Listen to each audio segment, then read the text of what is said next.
ધરમપુર ગામમાં પારસી ફળિયા વિસ્તારમાં પોલીસે ગેરકાયદેસર ડોક્ટરી પ્રેક્ટિસ કરતા દવાખાનામાં રેડ કરી 489.73 રૂપિયાનો મુદ્દામાલ કબજે કર્યો અને રેડ દરમિયાન કુંદન રાજેન્દ્ર પાટીલ નામના આરોપી વિરુદ્ધ કાર્યવાહી હાથ ધરી છે અને આ દવાખાનામાં લાયસન્સ વગર ડોક્ટરી સેવા આપતી હતી અને તેના નિયમોનું પાલન કરવામાં આવતું નહોતું। સાથે જ પોલીસે સમગ્ર મુદ્દામાલ કબજે કરી પુરાવા તરીકે જપ્ત કર્યા છે।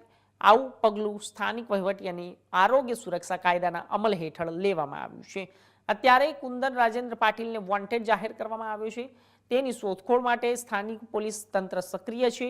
આ રેડથી ગેરકાયદેસર દવાખાનાની કામગીરી રોકાઈ છે અને આવનારા સમયમાં આવા ગુનામાં સંડોવાયેલા અને અન્ય દવાખાનાઓમાં પણ ચેતવણી રૂપે પગલાં લેવામાં આવશે।